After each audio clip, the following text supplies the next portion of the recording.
영상 보시기 전에 좋아요, 구독 눌러주세요. 안녕하세요.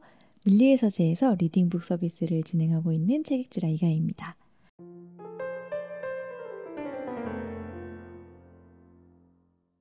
오늘도 제가 재미있는 책을 한번 갖고 와봤어요. 인간의 조건이라는 책인데요. 이 책을 들으시면 한나 아렌트의 인간의 조건인가? 라고 생각하시는 분들도 있을 것 같아요. 그런데 제가 오늘 소개할 책은 한승태 저자의 인간의 조건입니다. 부제는 꽃게잡이 배에서 돼지농장까지 대한민국 워킹푸어 잔혹사라는 재미있는 제목을 가진 책이에요. 이 한승태 저자가 어떤 분인지 잠깐 살펴보면요. 이분은 창원에서 태어나셨고 서울에서 자랐다고 합니다.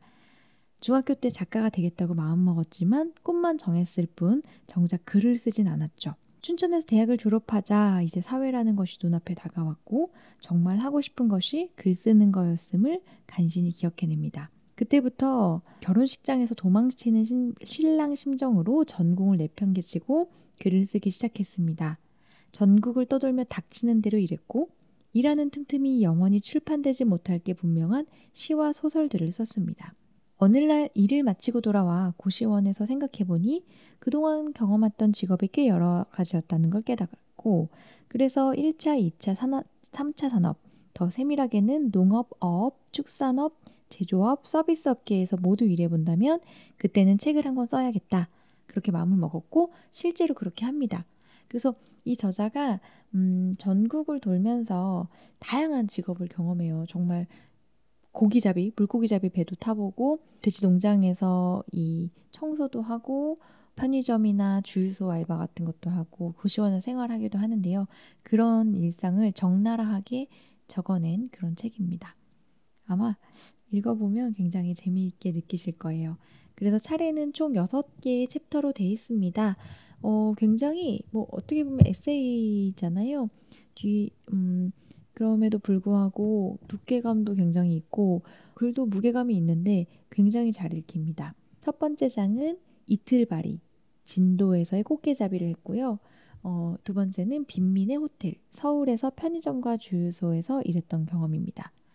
세 번째는 과자의 지배기록, 아산의 돼지농장 경험이고요. 네 번째 면제부 챕터는 춘천의 비닐하우스 경험, 다섯 번째 TGIF는 당진의 자동차 부품 공장, 그리고 여섯 번째 퀴닝은 나머지는 다 저자가 경험한 건데 퀴닝은 자기가 꽃게잡이 배에 탔을 때 들었던 것들을 바탕으로 각색한 픽션이라고 합니다. 그러면 서문을 한번 같이 읽어볼게요. 서문의 제목은 우리도 퀴닝할 수 있을까입니다.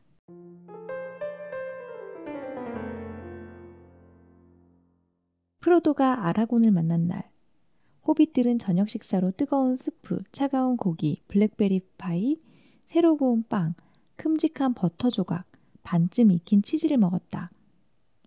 내가 반지의 제왕에서 특이하다고 생각했던 점 중 하나는 작가가 집요할 정도로 식사에 집착한다는 사실이었다. 프로도가 샤이어를 떠나 리벤델에 도착할 때까지만 해도 일행이 식사를 했다는 언급은 모두 24번 나온다. 이제는 전설이 된 대가의 생각을 내가 무슨 수로 쫓아가겠는가. 다만 나는 그의 의도가 이런 것은 아니었을까 가끔 생각해 볼 뿐이다. 엘프니 마법사니 하는 우리와는 아무런 상관도 없어 보이는 사람들도 당신과 나처럼 위장의 힘으로 움직이고 있음을 강조하고 싶었던 건 아닐까 하고 그는 선과 악의 대결뿐 아니라 사람들이 먹고 사는 모습을 보여주고 싶은 욕구 또한 강렬했던 것이 아닐까 하고 말이다. 나는 누구라도 대수롭게 여기지 않을 법한 사람들이 어떻게 먹고 살고 있는지를 보여주고 싶었다. 꽃게잡이 배의 선원이나 양돈장 똥꾼처럼 아무도 궁금해하지 않는다는 의미에서 우리와는 상관없는 사람들의 모습을. 그들의 숙소는 어느 정도 크기인지, 여름엔 얼마나 덥고 겨울엔 얼마나 추운지, 사람들은 어떤 배경을 가지고 있으며 꿈은 무엇인지, 식사로는 어떤 음식이 나오고 급여는 어느 정도인지, 작업은 어떤 과정을 거치며 도구는 어떤 것을 사용하는지, 여가 시간은 어떻게 보내는지 등등. 조금만 시간이 지나도 잊힐 게 분명한 사소한 사항들로 책을 가득 메우고 싶었다. 이 책의 내용은 내가 2007년에서 2011년 사이에 경험한 일들을 바탕으로 하고 있지만 100% 사실만 담긴 것은 아니다. 특히 마지막 6부는 픽션이다. 나는 육부의 배경이 되는 이야기를 잠깐 동안 함께 일했던 친구에게서 들었다. 우리가 같은 항구에서 배를 탄 적이 있다는 우연의 일치 때문인지 아니면 자동차 불빛을 피해 도망치는 젊은이의 이미지 때문인지는 몰라도 그의 이야기는 내게 깊은 인상을 남겼고 나는 좀 더 공식적인 자리를 통해 그 이야기를 들려주고 싶었다. 또 이 책에 등장하는 인물이나 시설 등의 이름은 모두 가명이며 사업체의 이니셜 역시 ABC 순으로 배정한 것일 뿐 실제 명칭과는 무관함을 밝혀둔다. 모든 서문에는 사연이 담기기 마련인데 이 글도 예외는 아니다. 나는 6부의 제목인 퀴닝을 이 책의 이름으로 정했었다. 퀴닝은 체스에서 사용하는 용어다. 내가 그 단어를 알게 된 것은 수년 전 신림동의 어느 고시원에 살던 무렵이었다. 그 방은 평범한 1인용 침대보다 조금 더 큰 정도였는데 당신에게는 텔레비전도 컴퓨터도 없었다. 그래서 내 유일한 오락거리는 핸드폰에 저장된 체스 게임뿐이었다. 당신은 스마트폰이 굉장히 드물던 시절이었다. 대부분의 기기와 마찬가지로 내 핸드폰 역시 나보다 머리가 좋았다. 대개는 말을 20번 움직이기도 전에 게임이 끝나버렸다. 그날은 우연찮게 초반에 내가 상대 여왕을 잡았다. 나는 그간의 수모를 갚아주려고 내 여왕을 움직여 상대 진영을 휘저었다. 그때 상대 진영에서 조금씩 앞으로 나오는 졸이 하나 있었다. 졸의 움직임이야 뻔한 것이고 그건 왕에게서도 멀찍이 떨어져 있었기에 나는 신경 쓰지 않았다. 그런데 그 졸이 내 진영 끝에 도착하자 갑자기 환하게 빛나며 여왕으로 변하는 것이었다. 내가 프로그램 오류일 것이라고 생각했던 것, 바로 그것이 퀴닝이었다. 체스에서도 졸은 한 번에 한 칸씩 전진하는 것밖에 못하는 가장 약한 말이다. 그런데 폰이 한 칸씩 전진해서 상대편 진영의 끝에 도달하면 아마도 그 노고를 가상히 여겨 잡힌 말 중 어떤 말로도 변신할 수 있다. 이 규칙의 정식 명칭은 승진, 프로모션이지만 주로 가장 강력한 여왕으로 바꾸기 때문에 여왕, 퀸이 된다는 의미로 퀴닝이라고 부르는 것이다. 물론 그 게임 역시 나의 완패로 끝났다. 하지만 내가 여전히 그 순간을 기억하는 건 다 이겼던 게임을 놓친 안타까움 때문이 아니다. 핸드폰 화면 속 작디 작은 기호에게 사용하기엔 적절치 않은 표현일지도 모르겠지만 나는 그 졸이 너무나도 부러웠다. 나는 지금도 생각한다. 내가 아무리 노력한다 한들 그 졸만큼 성공할 수 있을까? 졸에서부터 나는 얼마까지 올라갈 수 있을까? 과연 나는 퀴닝할 수 있을까? 그날 이후 나는 나와 함께 일하고 생활했던 사람 모두가 퀴닝적이라고 부를 만한 열망을 가슴속에 품고 있다는 걸 깨달았다. 겨울이면 입김이 보이는 고시원을 떠나 좀 더 따뜻한 방에서 지내고 싶다. 하루 종일 똥만 치우는 일보다 좀 더 깨끗하고 덜 힘든 일자리를 구하고 싶다. 밤샘 작업을 하지 않고도 한 달에 150 정도는 벌고 싶다 등등. 내 동료들은 우리에게 임금을 지급하던 사람들 못지않게 성실했지만 수십 년째 사회생활을 시작하던 그 자리에서 크게 벗어나지 못하고 있었다. 만약 그들도 초라하기 그지없던 졸이 당당하게 여왕으로 변신하는 모습을 지켜본 적이 있다면 이런 생각들로 머릿속을 가득 메우지 않았을까? 지금은 퀴닝할 수 있는 시대인가? 이곳은 퀴닝이 가능한 사회인가? 빌어먹을.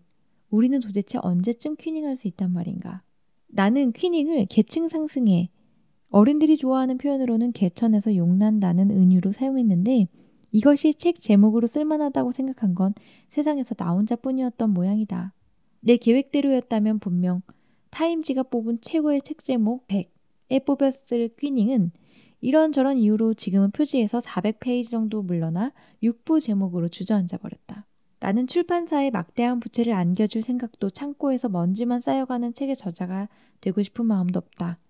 하지만 거의 모든 예술 영역 중 유일하게 젊은 여성의 환심을 사는데 실패하는 그런 장르의 뜻을 둔 사람에게서 제목 짓는 즐거움마저 빼앗아야 하는 출판계의 현실이란 너무 가혹한 것이 아닌가 하는 생각이 든다. 주민등록증에 적힌 이름도 멋지긴 하나 내게 이 책은 언제까지나 퀴닝으로 남을 것이다. 아마도 많진 않겠지만 이 책을 조금이라도 마음에 들어하는 독자들이 있다면 그들도 그렇게 기억해 줬으면 한다. 2012년 서울 한승태. 네, 여기까지 서문을 읽어드렸는데요. 저도 사실 서문만 봐서는 이 책이 어떤 책인지 아직 이분이 어떤 분인지 여전히 모르겠더라고요. 그런데 이분이 실제로 첫 번째 이제 꽃게잡이 배부터 타는 부분부터 보다 보면 굉장히 치열하게 현장을 살아냈고 또 그 과정에서 느꼈던 것들을 글로 굉장히 진솔하게 풀어내는 것을 느낄 수 있습니다.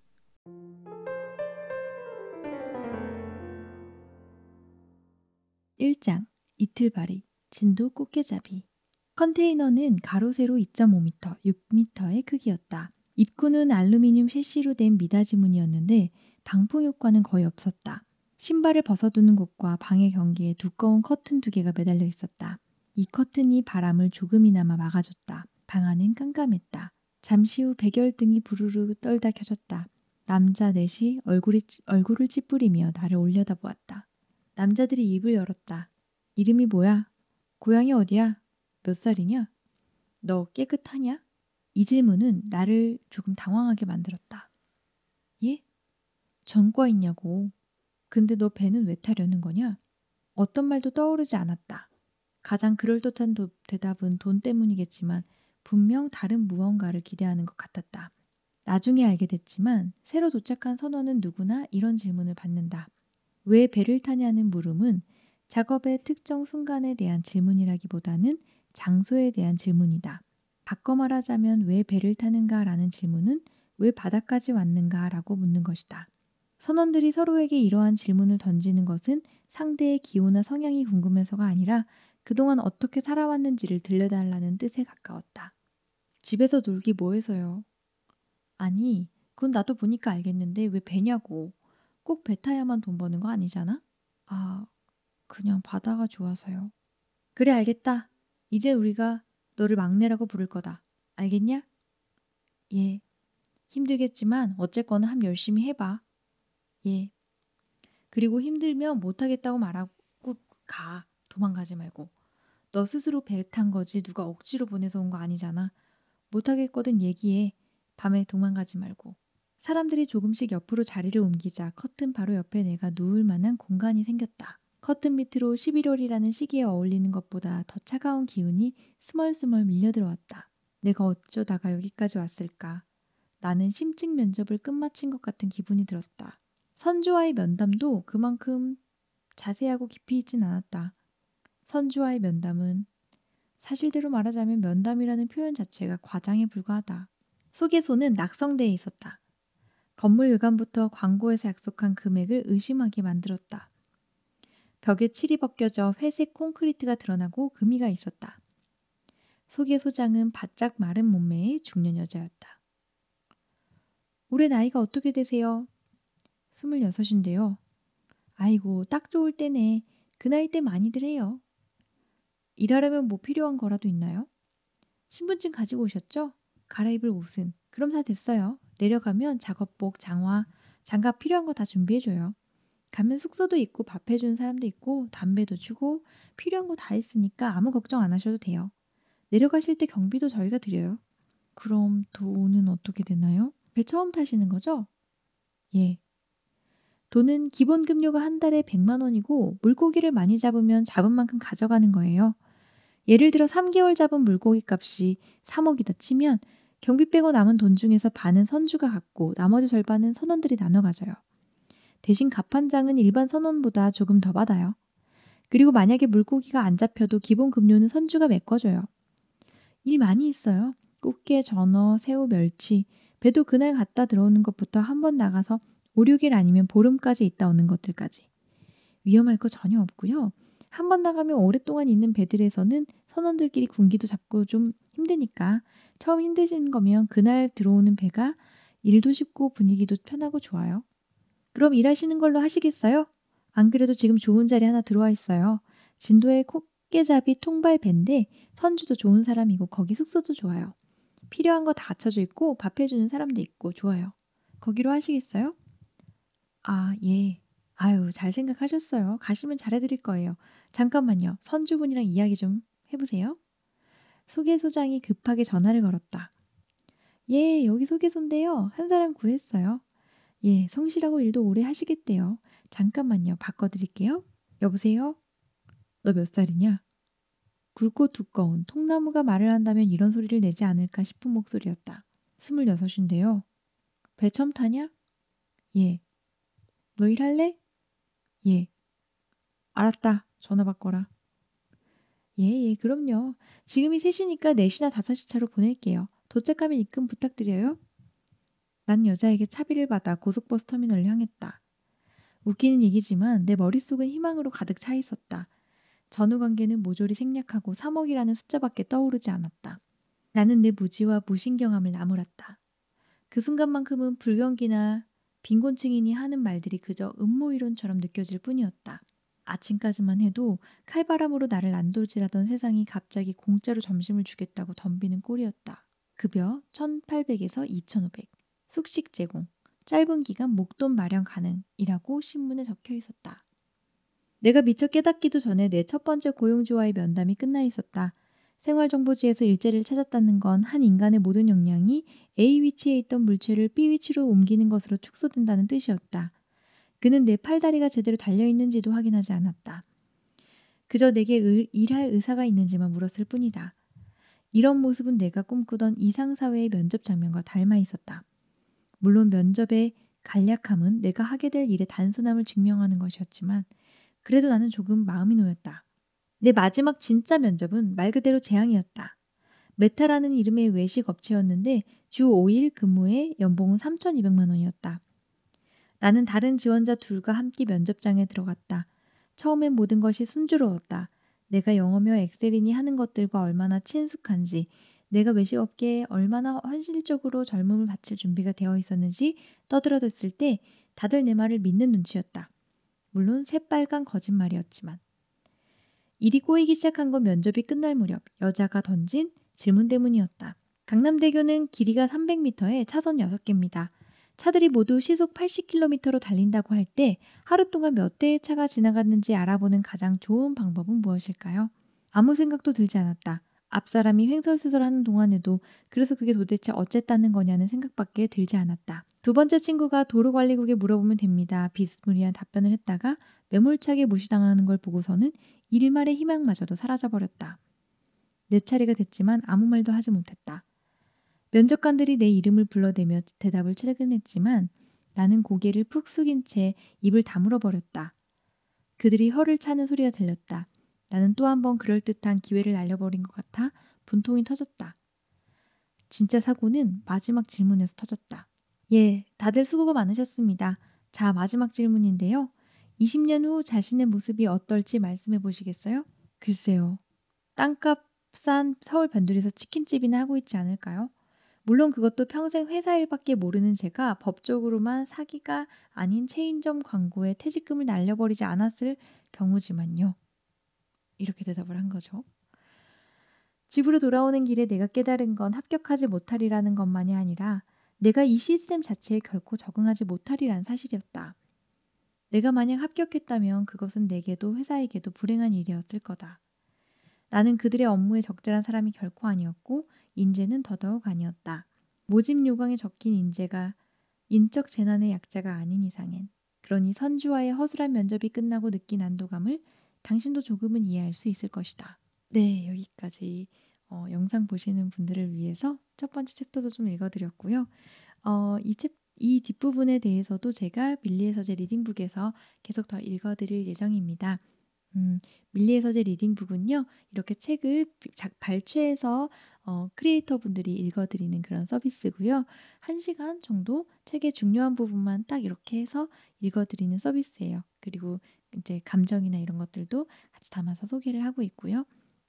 저는 지금 매주 한 권씩 책을 소개하고 있는데 오랜만에 이렇게 책을 읽는 방송을 하니까 저도 되게 편안하고 재미있는 것 같아요. 네, 이 이야기가 더 들어보고 싶으신 분들은 밀리의 서재 리딩북을 한번 이용해 보시고요. 첫 달은 프리미엄 무료니까 무료로 그 안에 있는 컨텐츠들 이용할 수 있어요. 그래서 한번 경험해 보시기 바랍니다. 저는 다음 주에 또 더 재미있는 책으로 찾아오도록 하겠습니다. 여러분, 감사합니다. 구독해 주세요.